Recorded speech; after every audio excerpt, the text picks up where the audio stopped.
The day I bought the corner house in Oak Ridge Estates, I knew I was getting more than just square footage and curb appeal. I was buying privacy. It sat slightly removed from the rest of the neighborhood, cocooned by old-growth trees and wrapped in a cedar fence I'd reinforce myself. Best of all, it had the kind of pool that turned realtors poetic: turquoise tile, stone decking, a cabana, and a top-tier wave machine. It wasn't just a pool. It was an escape. I work long hours as a structural engineer, often buried in blueprints and concrete calculations. That pool? It was my sanctuary, my silence, my reset button. But peace, I'd soon learn, is fragile in Oak Ridge.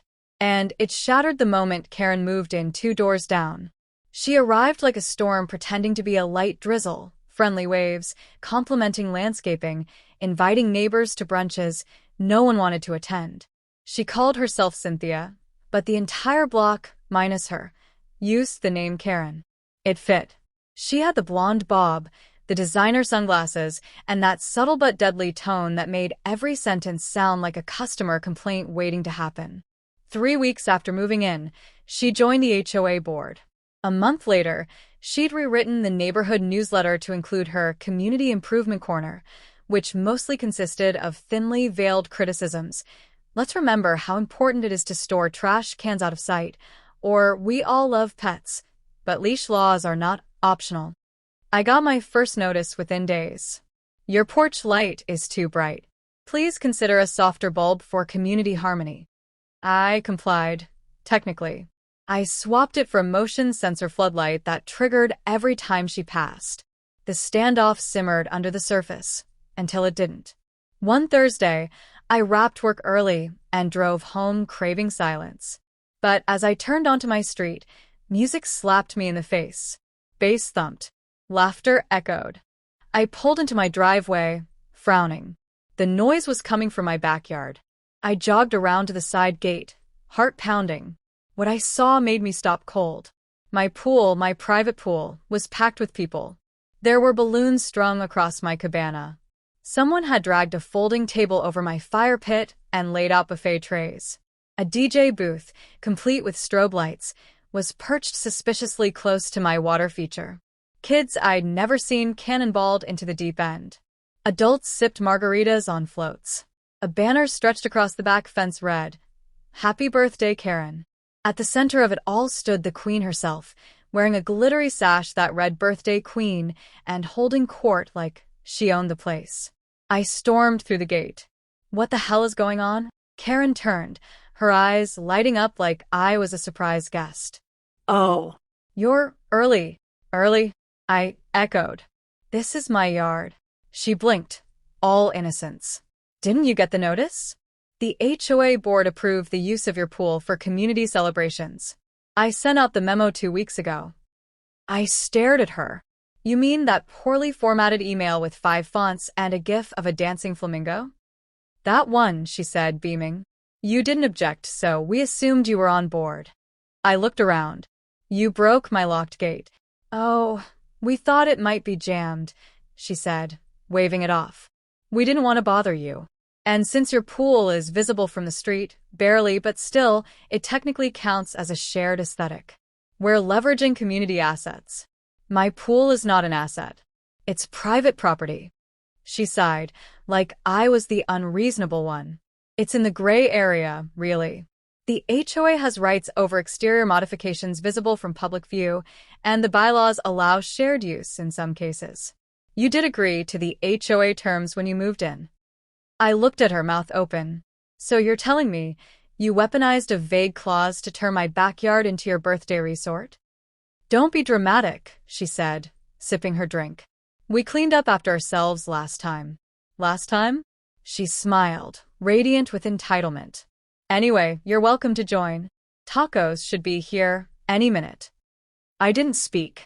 I turned, walked out, and closed the gate behind me. Inside, I sat at my kitchen table, heart racing, ears still echoing from the music. She'd claimed my pool. She thought she could take what was mine and hide behind policy and smiles. She had no idea who she was dealing with. And I had no idea just how far I'd go to take it all back. The morning after Karen's backyard coup, I stood at my kitchen counter, nursing black coffee and a bruised sense of ownership. I hadn't slept. Every time I closed my eyes, I saw her smug smile, her feet on my lounge chair, the way she held court like a monarch over land she hadn't earned. She'd trespassed. She'd vandalized. And worse, she'd used the very rules meant to protect us as her weapon. So I retaliated the only way I knew how, by studying. I pulled out the HOA bylaws, all 137 pages of them. I'd skimmed them when I bought the house, but this time I read every clause, every footnote. I highlighted vague language, cross-referenced citations, and flagged loopholes. Karen hadn't lied. There was buried in legalese a clause about shared aesthetic spaces, meant for things like front lawns, visible garden beds, and fence uniformity. But Karen had twisted that language into a crowbar. Still, nowhere did it state that private property could be requisitioned for community use without the owner's express consent. She was counting on confusion, on people not reading the fine print. Not me.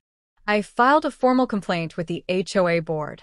I included photographs, timestamps, and a notarized statement from a neighbor who'd witnessed Karen unlocking my gate with bolt cutters. The board promised to review the matter at the next meeting. That meeting never came. 3 weeks passed. Then a notice landed in my mailbox. After board consideration, it has been determined that community use of your pool shall be limited to one event per calendar month, with no more than 20 attendees. Thank you for supporting neighborhood unity. They'd made a ruling without me present. I was furious. And I wasn't alone. You got hit too? Asked Kevin, my next-door neighbor, when I vented over the fence. She'd just scheduled a neighborhood jazz brunch in my driveway. Said it has the perfect acoustics. I wasn't sure what infuriated me more, the invasion or the arrogance it rode in on. Karen wasn't just pushing boundaries. She was redrawing them. So I pushed back. First, I submitted a fence permit to the city and began constructing an 8-foot privacy wall around my backyard. Karen tried to intervene, citing visual disharmony. I showed her the paperwork. Permitted. Approved. Legal.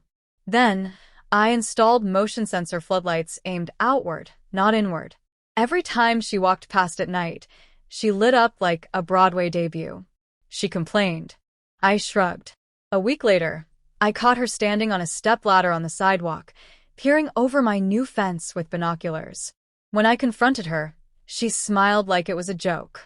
Just checking that everything complies. I started documenting everything. Every unwanted visitor. Every HOA notice. Every time she forgot to ask permission. I created a digital folder labeled KRENPLOSION. Then came the turning point. One afternoon, I returned home to find my cabana ransacked. Empty wine bottles floated in the pool. 2 lounge chairs were missing cushions. My outdoor speaker was cracked, the grill warped from what looked like a spilled drink. Karen's excuse? Oh, the 4th of July gathering got a little spirited, she said, waving it off. I'll Venmo you for the speaker. No, I said, voice low. You won't, because there won't be another gathering. She blinked. That's not your call. I never agreed to any of this, I said. Not one time.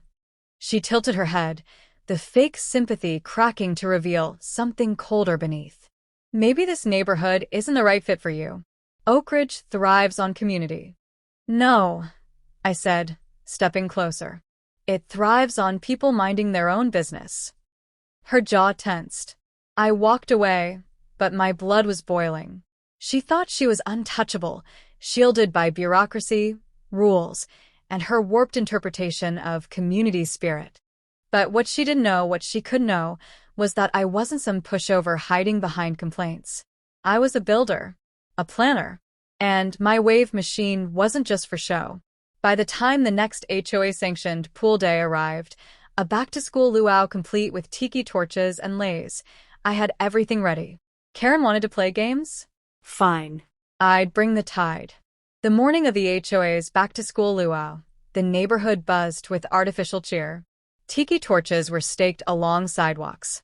Children with face paint chased each other across lawns. Folding tables were stacked with pineapples and plastic leis.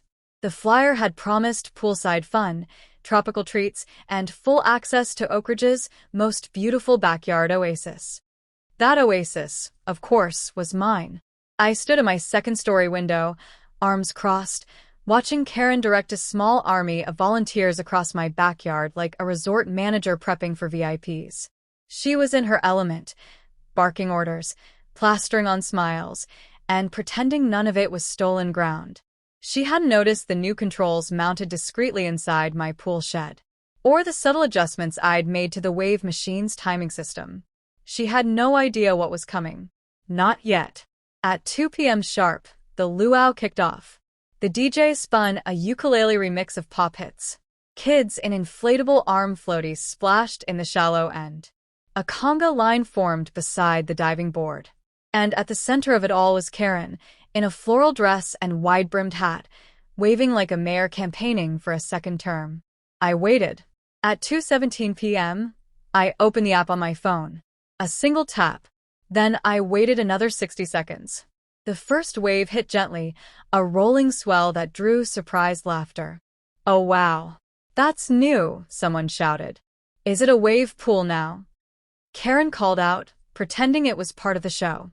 I tapped again. The second wave hit harder. A drink flew from someone's hand. 2 floats collided, and a toddler let out a confused wail. The DJ's laptop tilted dangerously close to the edge of the cabana. Karen's smile began to twitch.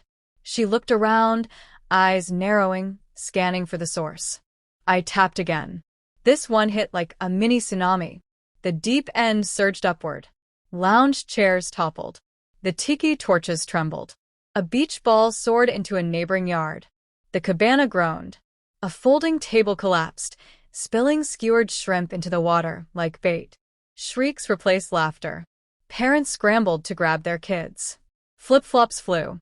Karen, now soaked from the chest down, stomped toward the pool shed, red-faced and seething. I was already there, waiting, leaning casually against the fence. "You think this is funny?" she snapped, mascara streaking down one cheek. "No," I said calmly. "I think it's necessary. You endangered people. Children. You trespassed," I shot back. "Repeatedly. You broke into my yard, damaged my property, and used HOA rules as a cover for theft. I organized a community event." "No." "You staged a hostile takeover of my home." Karen stepped closer, dripping and shaking with fury. "You've just earned yourself a lawsuit." I held up my phone. Every wave was under manufacturer limits. "This machine is rated for recreational use. I didn't break any laws. You, on the other hand, used bolt cutters to enter my yard. You threw 5 unauthorized parties. I have documentation. Photos. Witnesses." She paled slightly. "I've sent a full report to the city, the HOA Oversight Committee, and my lawyer," I continued. This ends today." Behind us, people gathered their things, muttering and eyeing Karen with discomfort. The spell was breaking. Her reign of passive-aggressive terror, held together by charm and manipulation, was unraveling. "You won't get away with this," she hissed. "I already have." Karen stormed off, drenched and defeated, her dignity trailing behind like a wet towel. The next morning, the neighborhood was silent. The HOA board received my official notice of legal action pending investigation into misuse of power and violation of homeowner rights. Kevin co-signed it, along with 5 others. The board tabled all scheduled events, indefinitely. Karen didn't wave from her porch that week. Or the next. As for me, I sat beside my pool one quiet evening, the sky painted in twilight. I activated the wave machine, not to crash a party, but just enough to feel the rhythm. Calm, controlled. I'd taken back what was mine. But I knew Karen. And Karen wasn't done. Karen went silent, but silence, I learned, could be a warning shot. For 3 weeks, the neighborhood stayed unusually quiet. No parties. No flyers. No HOA notices pretending to be friendly reminders. Even the board meetings went virtual with mysteriously missing login details. It was the calm after the storm, or the eye of it. Then came the email. Subject: Notice of motion. Violation of community cooperation policy. The body was pure Karen. Homeowner at 112. Sycamore Lane has demonstrated a pattern of hostility and resistance to community cohesion. A vote will be held to determine appropriate sanctions, including but not limited to increased assessments, temporary access restrictions, and review of property privileges. Beneath the legalese, the meaning was crystal. She was trying to find me out of my own home. I expected dirty tactics. But this was next-level petty. I didn't respond right away. I waited, calculated. Then I went to work. You see, I had something Karen didn't. Allies. Kevin and I went door to door, neighbor by neighbor. We didn't shout. We didn't rant. We showed pictures of her trespassing, videos of her parties, her barking orders, her bolt cutter breach. Testimonies from parents whose kids had slipped on my soaked tile or gotten splashed with beer during her so-called family luau. I let the evidence speak. By the time the special meeting rolled around, we had 12 of the 27 homeowners prepared to vote with us. That wasn't just a block, it was a revolution. The meeting was held in the clubhouse. Karen showed up early, of course, dressed like she was running for office. Blazer, pearl earrings, a clipboard that screamed authority. She tried to commandeer the room immediately. I'd like to begin with a motion to censure. But I raised my hand. Before that, I'd like to invoke Section 4.3 of the HOA Charter. The one that allows a homeowner to motion for a leadership review if a board member is found abusing authority or engaging in retaliatory practices. That stopped her mid-sentence. I handed copies of my complaint to the secretary, who looked more amused than shocked. Karen narrowed her eyes. You're overstepping.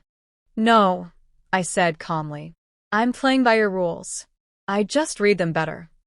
The room shifted. People murmured. Some nodded. The vote wasn't close. 17 homeowners voted to remove Karen from the HOA board. Only 5 opposed. The rest abstained, either out of politeness or exhaustion. Karen stood there, frozen, her carefully applied lipstick twitching. You can't. We just did, someone muttered from the back. The next morning, Karen's ridiculous community bulletin board vanished from the neighborhood entrance. No more spontaneous garage inspections. No more Sunday wine mixers hosted on private lawns. Just peace. 2 weeks later, the board, under new leadership, sent a formal apology. They rescinded all pending fines, amended the bylaws to prevent similar misuse, and officially recognized my pool as private. No exceptions, no loopholes. As for Karen, she still lives here. She walks her dog with the same rigid spine, waves at no one, and occasionally glares across the street like she's mentally rewriting the neighborhood constitution. But her reign is over.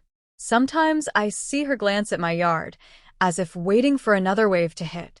I almost feel sorry for her. Almost. One afternoon, Kevin joined me for a beer by the pool. She's probably planning her comeback, he joked, nodding at her porch. I shrugged. Let her. Next time, I'll add a fog machine. We laughed, clinking bottles, the sun glinting off the calm surface of the water. The wave machine sat quiet for now. But it was ready. So was I.